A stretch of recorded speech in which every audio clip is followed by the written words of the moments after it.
Question number 10 कैसा question है? लघुत्तरात्मक, short type. समायोजित पूंजी किसकी?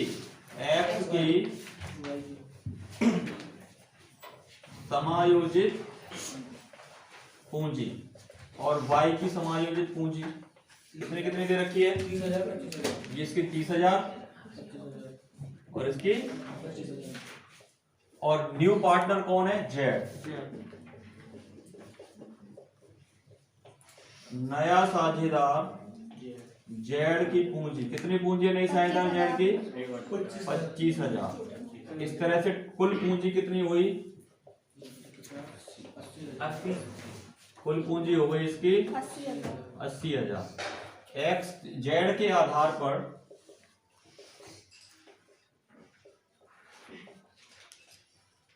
फर्म की कुल पूंजी। अब जेड की पूंजी के आधार पर फर्म की कुल पूंजी कैसे निकलती है? जेड की पूंजी कितनी है? 25,000। उसका रेशियो कितना है? 1/4। Put out. नए पार्टनर की पूंजी में उसके हिस्से का भाग दे देना, ठीक है। अब इसका भाग दे दिया तो क्या होगा? उल्टा करके गुणा कर दो इसको, इंटू 4/1। कितना आ गया? 1 लाख रुपए। अब नए पार्टनर के आधार पर फर्म की कुल पूंजी कितनी हो गई? 1 लाख रुपए। और वास्तव में वास्तविक कुल पूंजी कितनी है? 80,000।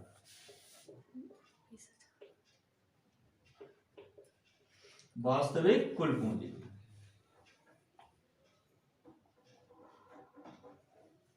पुट आउट यहां तक। इस तरह से अब आप ख्याति आराम से निकाल सकते हो। ख्याति बराबर जेड के आधार पर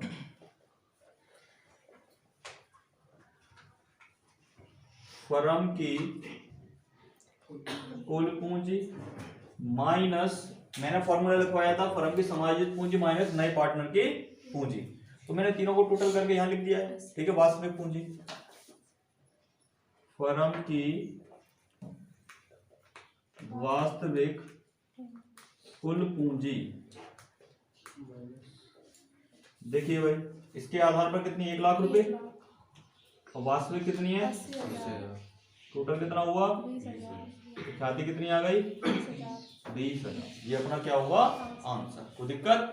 स्टेप याद रखेंगे आप। टोटल कैपिटल निकालेंगे, समायोजित पूंजी प्लस नए पार्टनर की पूंजी, टोटल हो गई कैपिटल।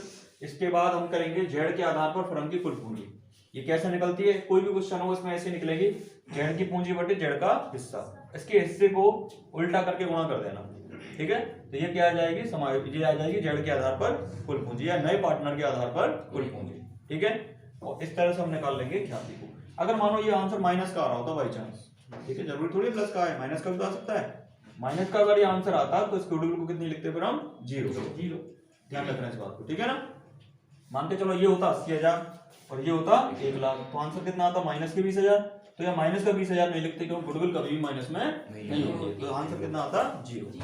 क्लियर है? ठीक है ना, नोट करो।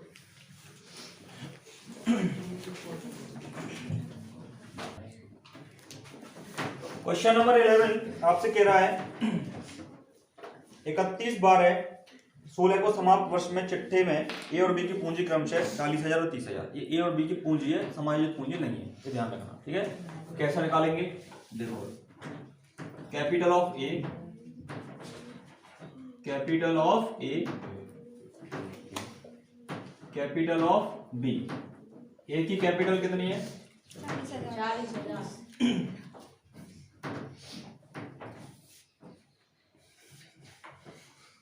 और बी की कैपिटल कितनी है? 30,000। ये तो कैपिटल है, अभी समायोजित नहीं है जी। समायोजित कैपिटल निकालने के लिए एक बात याद रखना, जो कैपिटल अकाउंट में कंटेंट हम लिखते हैं, जो बाई में लिखते हैं उनको जोड़ देना और जिनको 2 में लिखते हैं उनको घटा देना, वो होता है समायोजित पूंजी, ठीक है ना। अच्छा, इसमें क्या क्या दे रखा है देखो आगे। सामान्य संचय 20,000 रुपए का। सामान्य संचय को कैपिटल के 2 में लिखते हैं या बाई में लिखते हैं? हमेशा लिखते हैं बाई में। कोई भी संचय हो उसको क्या करेंगे? हमेशा जोड़ेंगे, ठीक है ना। कोई प्रॉफिट होगा उसको क्या करेंगे? जोड़ेंगे। क्लियर? ऐड करो इसमें जनरल रिजर्व, कितने रुपए का है? 20,000। हमेशा याद रखना जितने भी रिजर्व होंगे उसको कैपिटल में जोड़ देना, उससे क्या निकलेगा? समायोजित पूंजी निकलेगी, ठीक है ना। और कोई अगर लॉस होगा तो उसको घटा देना, ठीक है। एडजस्टेड कैपिटल कितनी निकली हमारी?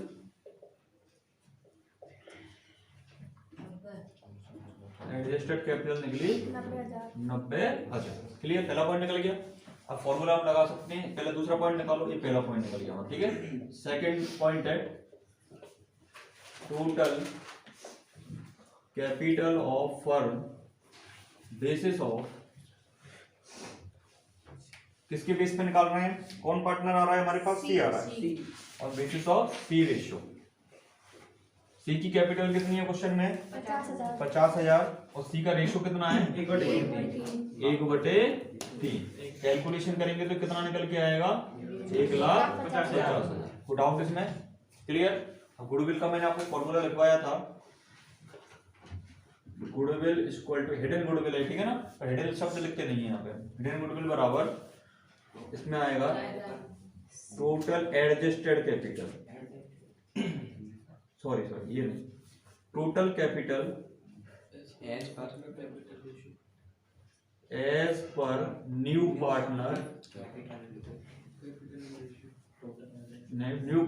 कैपिटल एंड रेशियो माइनस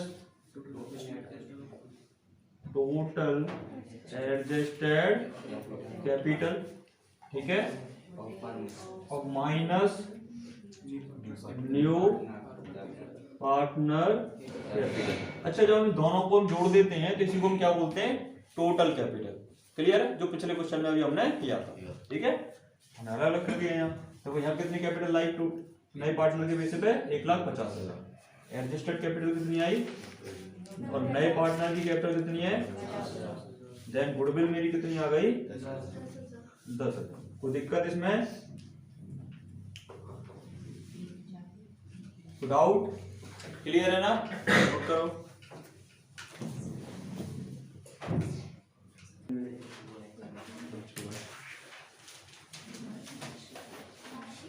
आपका नेक्स्ट में देखो, अब तक हमने पढ़ लिया है वर्षों की क्रय विधि।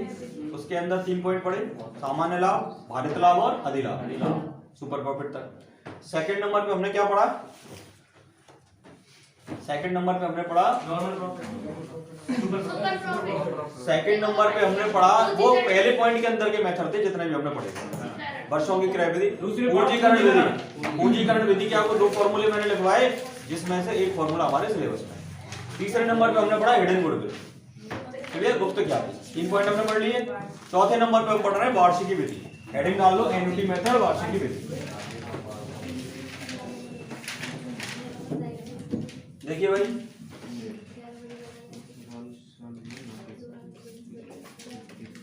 वार्षिकी विधि या एन्युटी मेथड,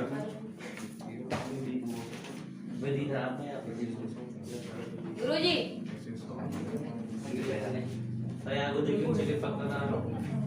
एन्युटी मेथड में देखिए क्या होगा। फॉर्मूला इसका डायरेक्ट लिखना है आपको, बाद में अब फॉर्मूला इसका डायरेक्ट लिखना है। Goodwill equal to super profit into annuity of 1 रुपी।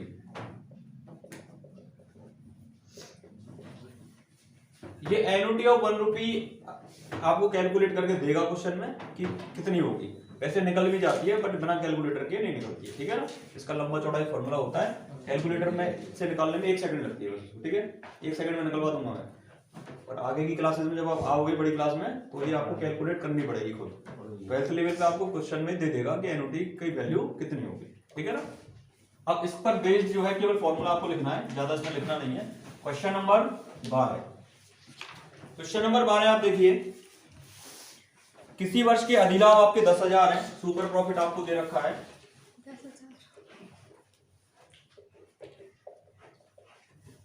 और आगे वो कह रहा है यदि 5 वर्ष के लिए 10% की ब्याज दर पर 1 रुपए की वार्षिकी का वर्तमान मूल्य कितना है? 3.791। एन्युटी कितनी दे रखी है? 3.791। देन हम आराम से निकाल सकते हैं goodwill. Goodwill equal to, formula ऊपर लिखा हुआ है, 10,000 इंटू 3.791। इसका आंसर होगा ये अपना गुडविल का आंसर। विदाउट, सबसे सरल मेथड है। नोट करो। यही आंसर है। Question number next, annuity method के बाद नेक्स्ट मेथड लिखिए क्रय प्रतिफल।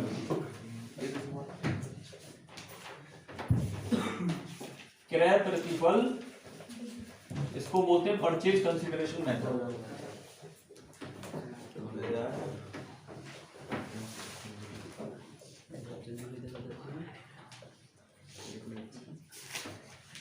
ठीक है, इसका मतलब होता है मानो आपने 1,00,000 रुपए की कोई चीज खरीदी, उसके बदले में 1,20,000 रुपए दिए, तो ज्यादा पैसे किस बात के दिए? गुडविल। किस बात के दिए? गुडविल। इसका फॉर्मूला होता है goodwill equal to purchase consideration minus net assets. ठीक है, हिंदी में इसको लिखेंगे ख्याति बराबर क्रय प्रतिफल का मतलब कितने रुपए में आप खरीद रहे हो, ठीक है ना, माइनस शुद्ध संपत्ति।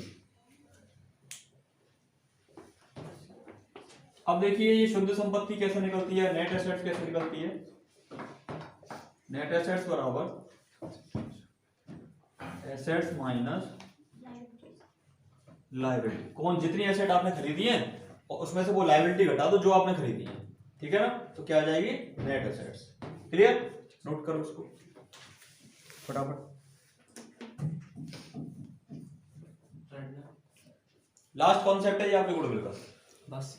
हाँ, उसके बाद अकाउंटिंग चलेगी गुडविल की। अकाउंटिंग एंट्री कैसे होती है?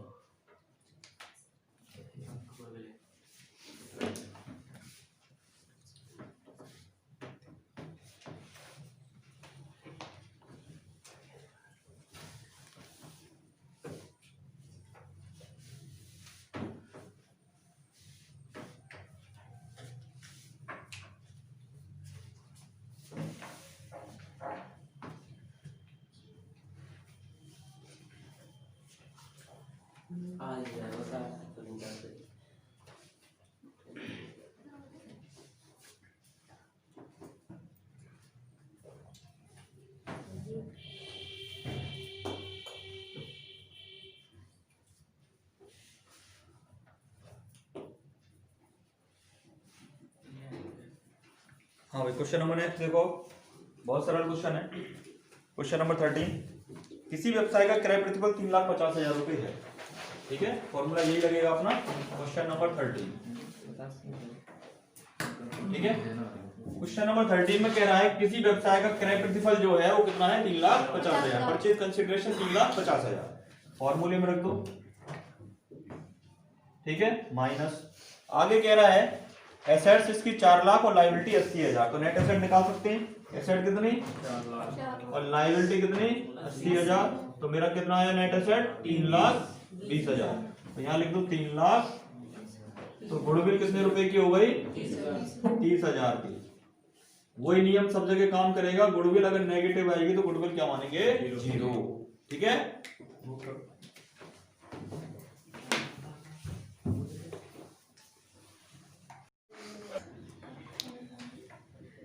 अब अपना कंसेप्ट चलेगा ख्याति का मूल्यांकन। देखिए हेडिंग डालो, ख्याति का मूल्यांकन। ख्याति का जो मूल्यांकन है इसके लिए 2 बेस होते हैं हमारे पास। यदि ख्याति खाता पुस्तकों में पहले से विद्यमान हो और पहले से विद्यमान ना हो तो वैल्यूएशन ऑफ गुडविल कैसे होती है? ख्याति का मूल्यांकन नहीं, ख्याति का लेखांकन, सॉरी,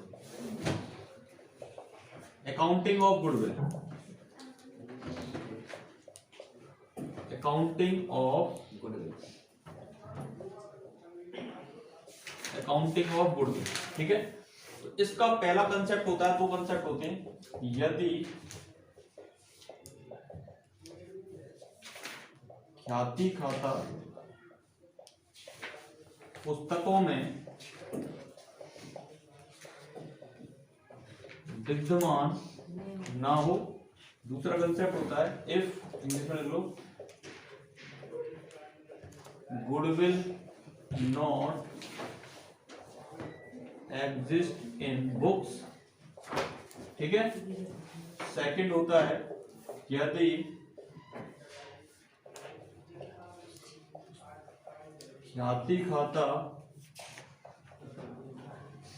पुस्तकों में बुद्धिमान हो, इफ गुडविल एग्जिस्ट इन,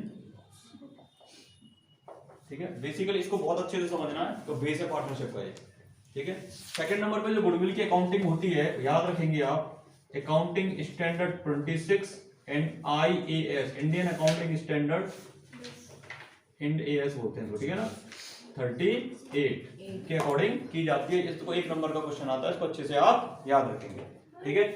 इसको लिख लेंगे।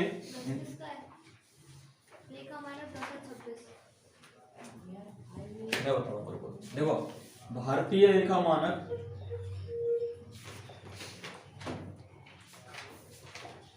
तो 38 है, ठीक है, और लेखा मानक बेसिकली दो चलते हैं। आपकी बुक में 10 और दे रखा है, ये स्थायी संपत्तियों का लेखांकन होता है, क्योंकि ये स्थायी संपत्ति भी होती है, इसलिए इसमें कवर हो जाती है। बाकी इंटेंजिबल एसेट जो भी होती है वो होती है लेखा मानक 26, ठीक है ना। इसको लेखा मानक 10 दे दिया है क्योंकि ये होता है स्थायी संपत्तियों के लिए, ठीक है। ये तो होता है अमूर्त संपत्तियों के लिए, और ये होता है स्थायी संपत्ति, ठीक है ना। बेसिकली जो अच्छे राइटर्स की बुक है वो कहती है कि 38 एंड 26 ही है इसका केवल, ठीक है ना। पर वो क्या कहता है कि हम स्थायी संपत्ति भी होती है सब, इसलिए 10 लगा उसमें, पर लेखांकन बेसिकली किया जाता है केवल 26 में, 38 और 26, क्लियर, ठीक है। इसको आप याद रखना अच्छे से, एक नंबर का क्वेश्चन बनता है, इसको नोट करो।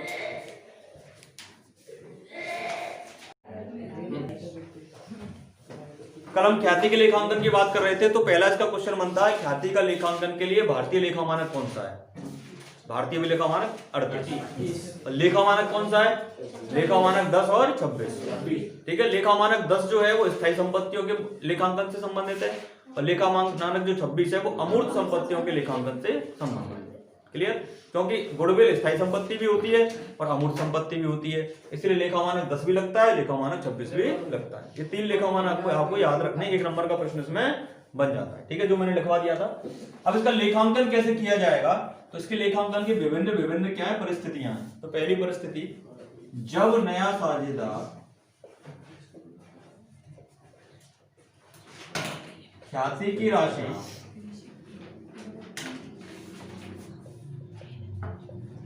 व्यक्तिगत रूप से, कैसे रूप से, व्यक्तिगत रूप से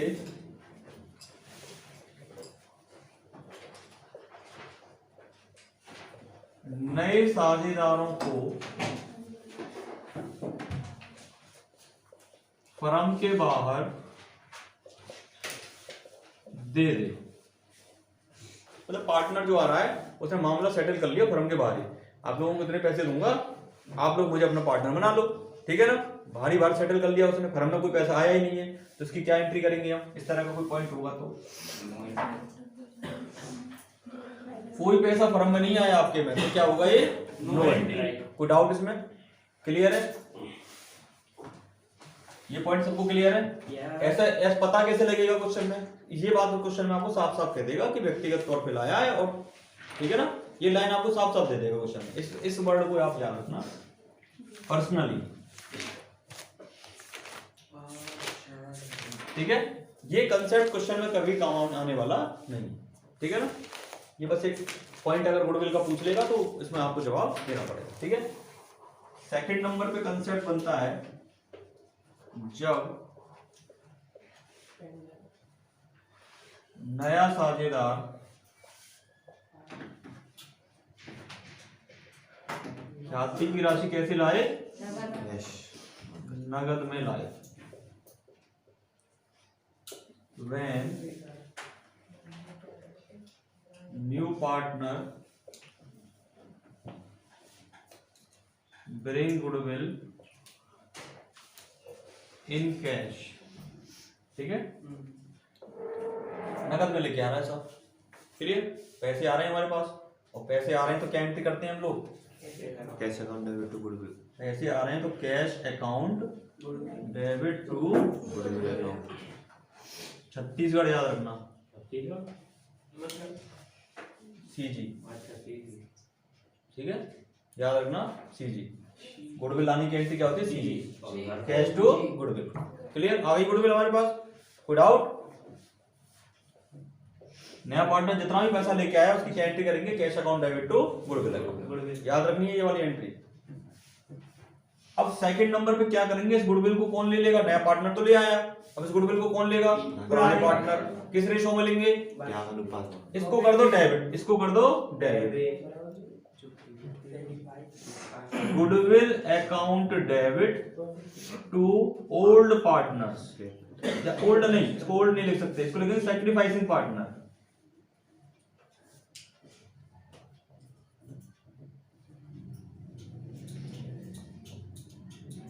ठीक है, सैक्रिफाइसिंग क्यों लिखा मैंने? क्योंकि मान के चलो ABC पार्टनर थे और D एडमिट हुआ और D ने अपना हिस्सा A से और B से लिया, केवल C से नहीं लिया, तो सैक्रिफाइस किसने करा? त्याग किसने करा? A और B ने। तो गुडविल कौन लेगा? जो त्याग करेगा वो गुडविल लेगा। क्लियर है? किस रेशो में लेंगे इस गुडविल को? ये सैक्रिफाइस रेशो में या त्याग के अनुपात में। त्याग का अनुपात पूरी पार्टनरशिप में केवल काम आएगा गुडविल डिस्ट्रीब्यूट करने के लिए। एक जगह और काम आएगा जब आपको बिना समायोजन के सभी प्रकार के प्रभावों को दर्शाए बिना एक प्रविष्टि से समायोजन करना हो। ये क्वेश्चन हम करवाएंगे आपको, इंपॉर्टेंट क्वेश्चन है। ठीक है, ये आपसे बोला है कि संपत्तियों में परिवर्तन हो जाए, दायित्वों में परिवर्तन हो जाए, ख्याति भी आ जाए, संचयों का भी डिस्ट्रीब्यूशन हो जाए और बैलेंस शीट में कोई चेंज नहीं हो, एक जनरल एंट्री करो। तो उस कंडीशन में भी आपको क्या क्या अनुपात की जरूरत पड़ती है। ठीक है ना? अब तो अभी बेसिकली गुडविल में मानना कि त्याग का अनुपात किस, गुडविल नए पार्टनर की जो गुडविल होती है वो हमेशा किस अनुपात में बढ़ती है? त्याग के अनुपात में। तो गुडविल के छोटे छोटे क्वेश्चन बहुत सारे बनेंगे। अभी जब मैं एंट्री कंप्लीट करा के आपको सारे क्वेश्चन नोट करवा दूंगा। ठीक है ना? ये आपको पॉइंट याद रखने दोनों। अगर कोई पार्टनर गुडविल का पैसा निकाल ले, इसको पार्टनर को पैसा मिल गया गुडविल का, इसको निकाल ले, तो क्या एंट्री होगी? इसकी कॉमन एंट्री कराएंगे जो हर पॉइंट में काम करेगी। ठीक है, अब इसको नोट कर लो आप।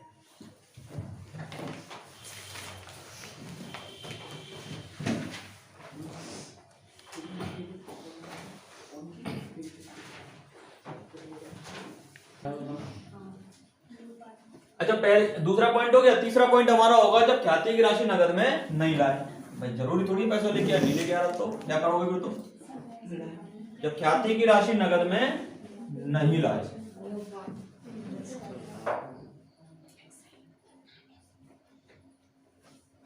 ठीक है, जब नया साझेदार ख्याति की राशि नगद में नहीं लाए, जो पैसा ला ही नहीं रहा, तो ये एंट्री होगी क्या? नहीं होगी, हटा दो फिर इसको। अब जब वो पैसा लाया ही नहीं गुडविल का, तो यहाँ गुडविल लिखेंगे क्या? नहीं लिखेंगे, पर गुडविल का पैसा तो लेंगे हम। किससे लेंगे? नए पार्टनर से। तो यहाँ ऊपर लिखेंगे आप न्यू पार्टनर्स करंट अकाउंट। केवल ये एंट्री होगी, बस, that's all. Clear? Good out. अगर नया पार्टनर ख्याति की राशि नगद में नहीं लेके आएगा तो आपको फिर पैसे आने की तो एंट्री होगी नहीं, तो पैसा तो आ ही नहीं रहा आपके पास, पर गुडविल का पैसा तो लेना है हमको, और हम क्या करेंगे? उसे करंट अकाउंट में डाल देंगे, बाद में उससे ले लेंगे। ठीक है, क्लियर? उसके प्रॉफिट में जो हिस्सा बाद में होगा एडजस्ट उससे कर देंगे। ठीक है, इसको नोट कर लीजिए।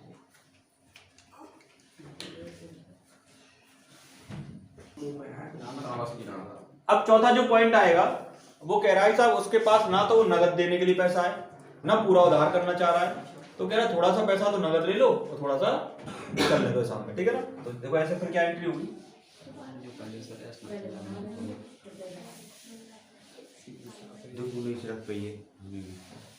इसमें देखिए, अरे याद है तो जब डी पॉइंट नया साझेदार आंशिक राशि नगद में लाए,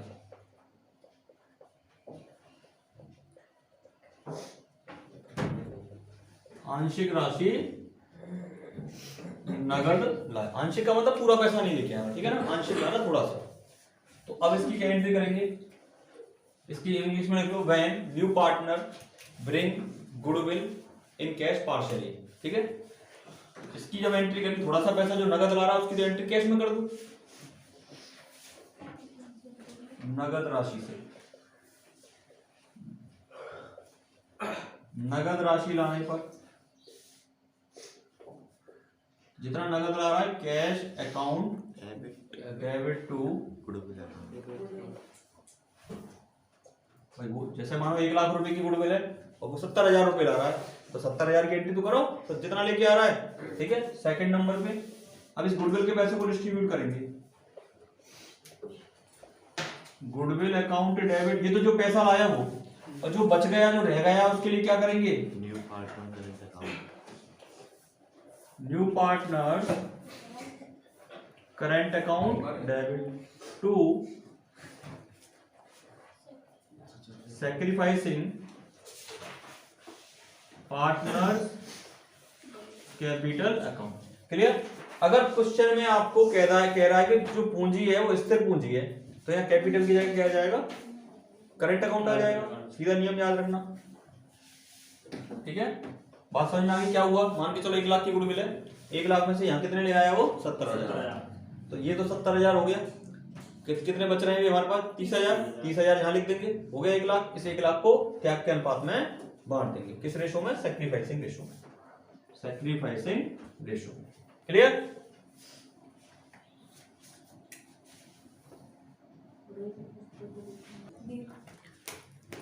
अब हमने देख लिया चारों पॉइंट्स। आप गुडविल नगद में लाएगा तो क्या होगा, व्यक्तिगत रूप से लाएगा तो क्या होगा, नगद नहीं लाएगा तो क्या होगा, आंशिक रूप से नगद लाएगा तो क्या होगा, ये हो गए 4 ऑप्शन। अब वो गुडविल की राशि को यदि साझेदार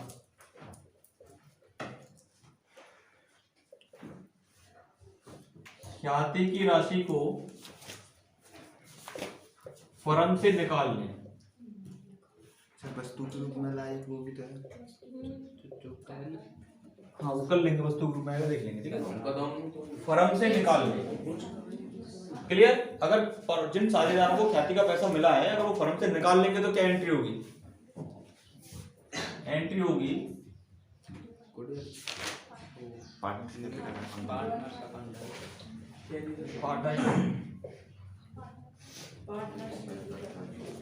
partners capital account debit to cash account being amount of withdraw by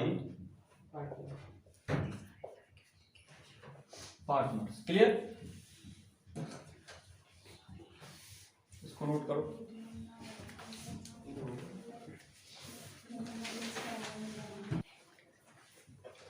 एक कॉन्सेप्ट होता है अलग से, मैंने अभी तक लिखवाया है, यदि पार्टनर नगद में लाए गुडविल को, नगद की बजाय को वस्तु भी तो ला सकता है। अगर हाँ यदि साझेदार ख्याति वस्तु या संपत्ति के रूप में लाए तो ये कोई बड़ा इशू नहीं है, हम कैश की जगह संपत्ति का नाम लिख देंगे बस, जो भी लेके आएगा, ठीक है ना।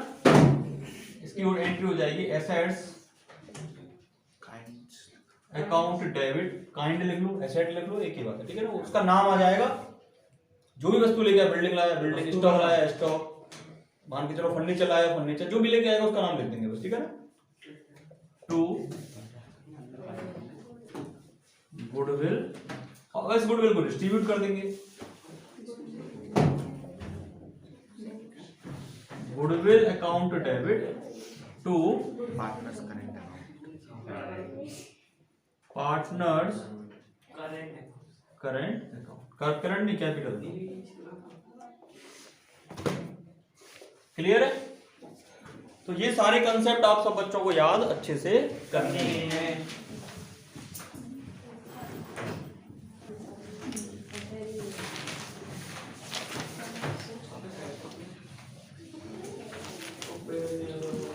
जब ख्याति खाता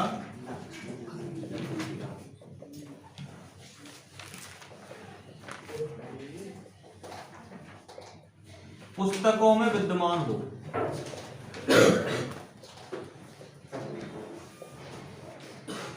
when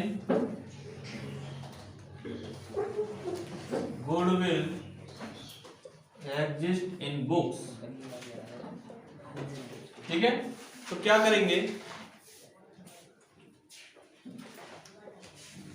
विद्यमान ख्याति का अपलेखन, विद्यमान ख्याति का अपलेखन मतलब existing goodwill right of. Existing goodwill को क्या करेंगे हम, राइट ऑफ। क्या एंट्री करेंगे इसकी, देखिए, तो जो पुस्तकों में गुडविल विद्यमान होती है उसको कर दो टू गुडविल। जो बैलेंस शीट की गुडविल है उसको लिख दो टू गुडविल, फिक्स है ये, कोई भी क्वेश्चन में दिख जाए टू गुडविल कर देना। ठीक है, ऊपर old partners,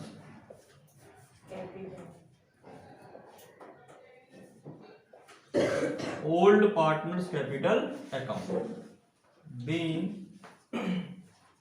existing goodwill right of. और किस रेशो में करेंगे इसको, ओल्ड चीज ओल्ड रेशो। बैलेंस शीट की कोई भी चीज अगर आप डिस्ट्रीब्यूट करोगे तो किस रेशो में करोगे, ओल्ड रेशो में। बैलेंस शीट की कोई भी चीज हो, ठीक है, इस एंट्री करो। इसके बाद जो और प्रविष्टियां होंगी, नगद लाने की, नगद नहीं लाने की, वस्तु के रूप में लाने की, ये सारी प्रविष्टियां वैसे ही होंगी जो अब तक हमने आपको नोट करवाई है। ठीक है।